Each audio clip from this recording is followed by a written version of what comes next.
Be honest with yourself about what you want and set a goal for yourself. Like if I'm going to try a new planner, I have to give myself at least a month, or I have to give myself at least 2 months. Then I'll know if I like it. Good morning, everybody. It is Thursday, April 18th. It is day 18 of Plan As You Go, where I show how I use my Erin Condren, my bullet journal, and my power sheets in tandem for an entire month. Oh, you guys, I am nauseous this morning.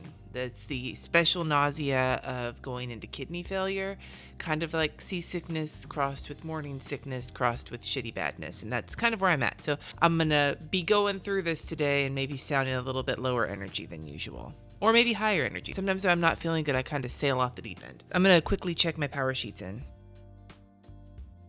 Managed to get my receipt system a little bit more worked out. I need to actually do all of the, get all the previous receipts in, but I kind of know what I'm doing now. Today I will be meal planning, so that'll be something I can check off of this list. I am very close to inbox zero. I actually got a lot of my inbox taken care of last night. I am on track to inbox zeroing my life. I think that's all I'm going to worry about, because tonight I have a thing to go to at Jesse's work, and so I don't know how much more of this I'm going to have time to get done on top of the regular shit I got to get done. So I'm going to set this to the side. I'm going to check this off even though it's not quite done yet. Before I finish planning today, I do want to get my weather in for the rest of the week. I'll do meals tomorrow when I actually have done my meal planning. And while I put my weather in, I've got some questions you guys gave me for last week. I'll start with a couple of super simple ones. Soku Kahiko, I hope I got that right, asked, where did your kids' band decide to travel to for next year? They're going to Hawaii, which I figured was going to be what the answer was, because it was the middle ground, the middle ground choice,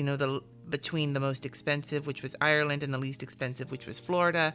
Hawaii was in the middle, and it was interesting enough without needing passports. So I would have been fine with any of them, especially Ireland or Hawaii. Katie, I think, was more interested in Ireland because Katie's been to Hawaii with their dad, but they're also super excited. They get to do a catamaran out to a private island and stuff like that. So it sounds like it's going to be a really awesome trip, one that I have no interest in going on because I do not like chaperoning field trips, especially overnight field trips. Nice and warm this weekend, next week, allegedly. It's supposed to be today 81, and I glanced and the updated forecast for today is 82. Looking at this, I have the meal plan on here twice, like you guys all pointed out to me, so that means I really need to meal plan today.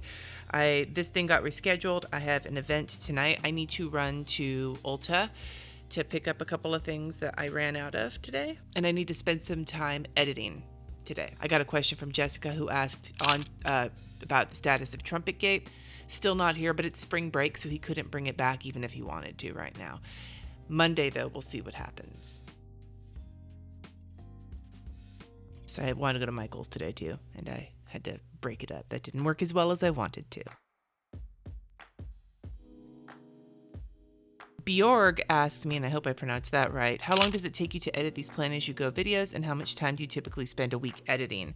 So the videos, any of my videos, Plan As You Go or not, generally take me about as long, maybe plus a little bit more, as the footage that I started with. So these Plan As You Go videos, if I start with half an hour of footage, which is about average, then it's pre-editing, then usually it takes me about half an hour to 45 minutes to edit the video. If I start with an hour of footage, it probably takes me over an hour. Now, videos that require a little bit more, like if I'm doing but I don't do a lot of those, but let's say I'm doing vlogs or overlays or things where I'm splicing together lots of clips or putting on lots of images or something like that, that can easily add maybe half again as much time. So starting with an hour of footage, it would take an hour and a half. Starting with half an hour of footage, it would take 45 minutes, if that makes sense. And during Plan As You Go, I probably spend about an hour or so each day editing, maybe less, maybe more. That includes time to upload, get the description written, get the thumbnail made, all of the pieces that go together to get the video published every day during Plan As You Go, not counting filming time. During weeks where I'm doing my regular amount, it's a little bit less because I can batch it together and get a lot more done. It's harder to do that when you're filming every day. So I would say in the pie chart of the time I spend every week doing work, I spend, 5 or 6 hours editing each week, maybe. That's not counting the podcast. And that's not for Plan As You Go week as much as it is for a regular week. Plan As You Go week, I'd say probably more around 7 hours of editing. including all the other bells and whistles that go along with it. I'm not sure if that's right, though. I could be totally wrong on the math. Math is not my forte. I don't mind editing. I know I should outsource editing, but I don't mind it because I actually find it relaxing. It's really hard to concentrate on anything besides editing when you're editing. And I tend to be somebody who distracts myself fairly often, even though I know better. And so it's when I'm editing, I can't really do that because I can't even like pay attention to somebody else like talking to me when I'm editing. Now, I took a painkiller last night, which may be contributing a little bit to my nausea today. That does kind of happen. Jessica B asked me, are you going to vlog more this year? Yes. Now, whether I do something like the way I did Vlogmas, or whether I vlog every day, or whether I incorporate some vlog style stuff into other videos, all of those are on the table currently. But yes, there will be vlogging, and probably sooner than you expect. Amberly asked me, now that my Archer and Olive notebook is almost full, what notebook am I going to use next? Well, originally I was going to try to use the go back to Scribbles That Matter, just to like swap it up a little bit. And I keep hearing that the paper that they've come out with recently is just not as good. And so I was like, fuck it, I'm not gonna try. So I went to the Archer and Olive website because this cover, I think I've mentioned before, is not my ideal cover. It was just the only one available when I ordered this one, but I was able to pre-order a little while ago and I got a cover that's much more up my alley. So I will show you now. Spoiler alert, this is an Archer and Olive and this will be my next bullet journal. And this cover is what my dreams would look like. My good dreams, that is. Maybe not my sexy dreams, but my like pleasant dreams. My doodle for today is Mrs. SpongeBob. Lindsay asked, I know you've answered this before, but I can't remember which video it was in. Which video editor do you use? And since a lot of them come with different levels, which one do you use? Do I recommend anything different for someone who's starting out? One of the things that is stopping me from attempting YouTube is I don't have a video editor. I am running off a PC, so iMovie is not an option for me. Well, I use a Mac. I used to use iMovie. I used Premiere Pro for a while, and then I swapped over and I use Final Cut Pro, which I really like. I would suggest if you are looking for something inexpensive to start with, I have heard that people have a lot of success with Windows Movie Maker. I've also heard, and that I think is free, and I've also heard that Adobe Spark, which is an online video editor, I'm not sure, is supposed to be pretty easy to use too. So those would be ones I'd recommend since iMovie isn't an option for you.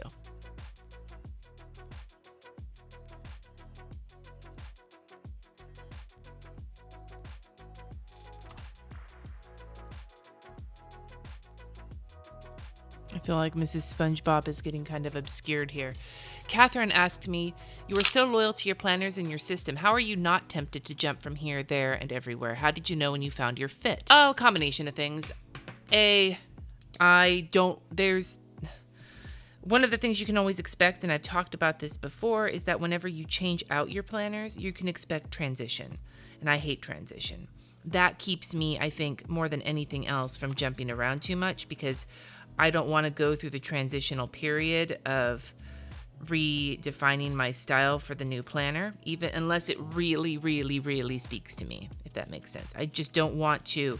I don't want to like go through all the pain in the ass of getting used to a new planner just to realize I really don't like it as much as this other one. So that keeps me from changing. The reason I stick to my system, besides being a creature of habit, is that I've done the planner hopping thing, and I've realized that I have a fairly definite idea of what works for me and what doesn't, and so I can either jump around and, and I'm not a fan of the thrill of the chase and feel uncomfortable, or I can just settle into what's going to maybe like what's good for me and maybe not have as much excitement with my planner life, but be a lot more content. And that's, for me, an ideal goal.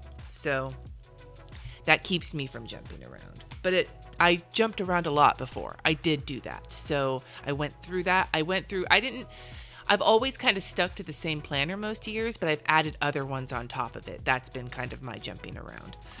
So just be honest with yourself about what you want and like set a goal for yourself. Like if I'm going to try a new planner, I have to give myself at least a month, or I have to give myself at least 2 months.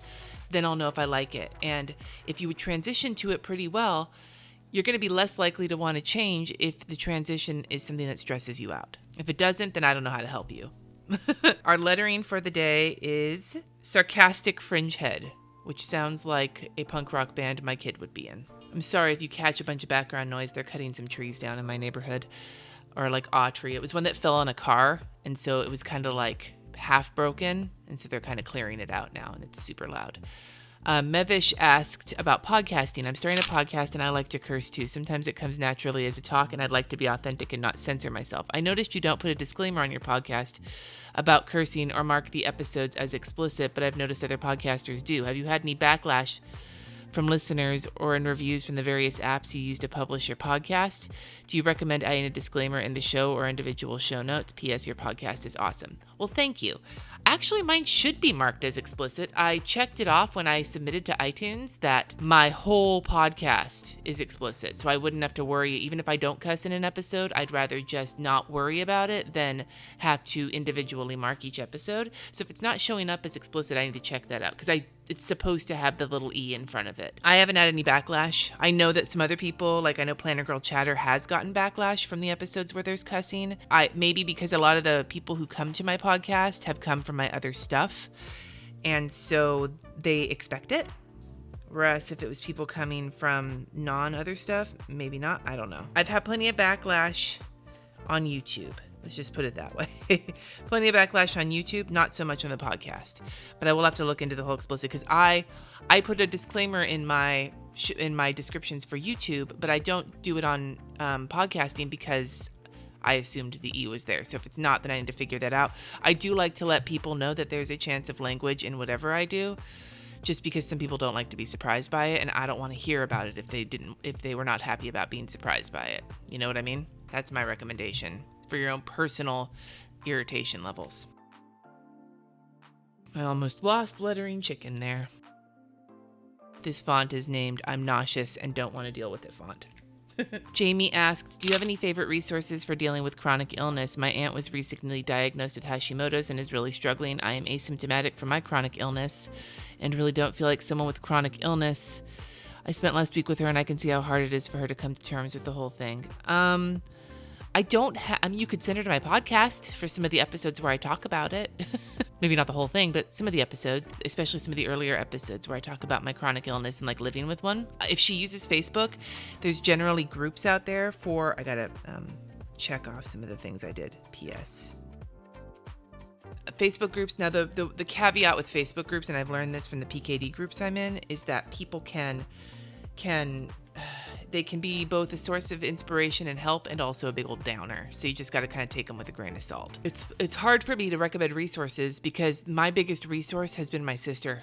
So I guess that would lead me to say anybody finding other people with the same thing that have gotten a little further down the road than you have to help you talk about their experiences and how they dealt with things it's invaluable. So finding on Facebook or whatever people who have Hashimoto's will perhaps give her some insight into her life and to see other people living their life with the same disease and what that can look like and how it doesn't necessarily mean it's the end of the world.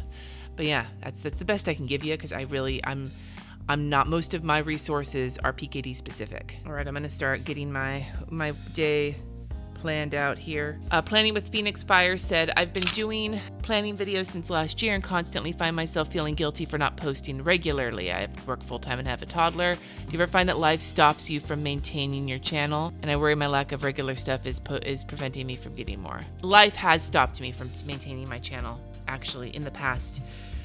If you look back a couple of years ago, and this was before I went full-time, there was a summer where I didn't post for a good, 2 months, maybe, because I was sick and not feeling good and life had just gotten in the way and I just was burned out. Everything that the YouTube gurus say is that in order to grow, you need to be consistent. So what I think might help you, because life will get in the way, what may help you is figuring out a reasonable schedule for yourself. Now that could look like 1 video a week or 2 videos a month, and then stick to that for 3 months and get into the habit of it and then reevaluate at the end of 3 months.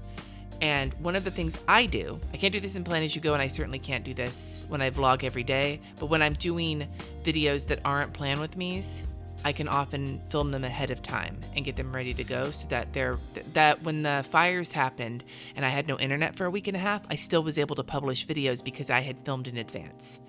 So filming in advance when you get spare time, as many, instead of doing one video, do 3 videos and then just keep them banked until you need them. And that will help you. It's getting into a rhythm, setting a schedule, getting into a rhythm, and taking advantage of the time you can when you're not getting interrupted to make as many as you can, and then maybe save time to edit till another time. And that might help you get a little bit better. It's hard. It really is. It's not easy, especially at the beginning when you're not used to it. And I have the luxury of working for myself, although I have so many projects going on right now. Sometimes I wonder if I'm just going to shut my channel down for a month until I get caught up, which I won't do. But yeah, it's an ongoing struggle for people who try to publish on YouTube. So the trick is, instead of putting an unreasonable expectation on yourself, set a reasonable one and then stick to it. So good luck with that. I think I spelled Michael's wrong. The last question is from Jill, who asks, do you have a system or method for assigning tasks to one of the 2 columns you use in your bullet journal? No.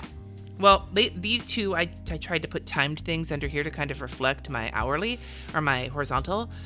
But no, I just put whatever fits, however much room I've got. I have done that in the past where I've had like home, work, and church or whatever. But right now it's just as I think of them. And as I'm thinking of them, I need to write them down.